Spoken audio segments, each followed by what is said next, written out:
ಎಲ್ರಿಗೂ ನಮಸ್ಕಾರ. Love OTP ನಿನ್ನೆ ರಿಲೀಸ್ ಆಯಿತು. ನನ್ನ ಲೈಫಲ್ಲಿ ಈ ರೇಂಜ್ ರಿವ್ಯೂಸ್ ಆಗಿರಿ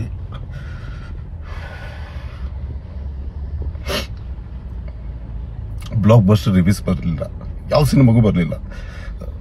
14 ವರ್ಷದ ಕೆರಿಯರಲ್ಲಿ ಈ ರೇಂಜ್ ಬ್ಲಾಕ್ ಬಸ್ಟರ್ ರಿವ್ಯೂಸ್ ನನಗೆ ಯಾವತ್ತೂ ಬರಲಿಲ್ಲ.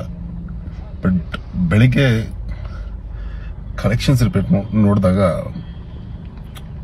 ತುಂಬ ನೋವಾಯಿತು. ಓಕೆ,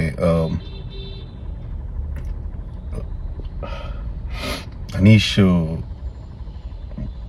ವರ್ತ್ ಇಲ್ವಾ ಫಿಲ್ಮ್ ಇಂಡಸ್ಟ್ರಿಯಲ್ಲಿ ಅಂತ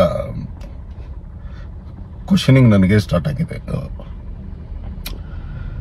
ಇಲ್ಲಿಗೆ ನಿಲ್ಲಿಸ್ಬಿಡ್ಬೇಕಾ? ಬಿಕಾಸ್ ಇಂಥ ಬ್ಲಾಕ್ ಬಸ್ಟರ್ ರಿವ್ಯೂ ಬಂದ್ರೂ ಯಾಕೋ ನಾನು ರೀಚ್ ಆಗಕ್ಕಾಗ್ತಿಲ್ವಾ, ಇಲ್ಲ ಜನ ಸೆಳಿಯಕ್ಕಾಗ್ತಿಲ್ವಾ? ಬಂದು ನಿನ್ನೆ ಪ್ರೆಸ್ ಅವರೆಲ್ಲ ಕಾಲ್ ಮಾಡಿ ಅವ್ರು ಶಾಕ್ ಇದಾಗ್ತಿದ್ದಾರೆ.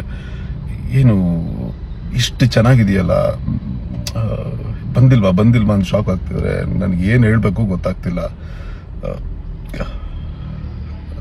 ಅನೀಶ್ ಮೇಲೆ ನಂಬಿಕೆ ಇಟ್ಕೊಂಡು ಅವ್ರಿಗೆ ಹೇಳ್ತಿದ್ದೀನಿ. ಅಂದರೆ ನನ್ನ ಅಖಿರ ಆಗಿರ್ಬೋದು, ವಾಸು ಆಗಿರ್ಬೋದು, ರೀಸೆಂಟ್ಲಿ ಆರ್ ಅರವಿಂದ್ ಸ್ವಾಮಿ ನೋಡ್ತಿರೋ ಆಗಿರ್ಬೋದು, ಇವ್ರಿಗೆ ಹೇಳೋದೇನು ಅಂದರೆ ನೆಕ್ಸ್ಟ್ ವೀಕ್ ನೋಡ್ತೀನಿ, ಆ ಮುಂಬರೋ ದಿನಗಳಲ್ಲಿ ನೋಡ್ತೀನಿ ಅಂದರೆ ಆಗಲ್ಲ ಸರ್.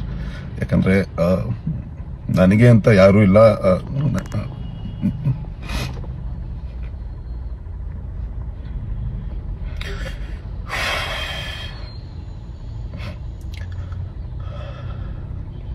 ನಾನೊಬ್ಬಂಟಿ,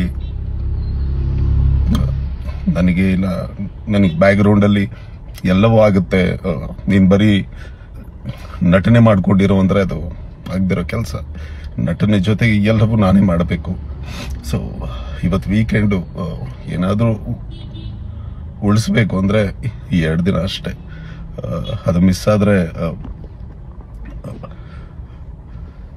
ಐ ಥಿಂಕ್ ಇದು ನನ್ನ ಕೊನೆಯ ಪ್ರಯತ್ನ ಆಗುತ್ತೆ.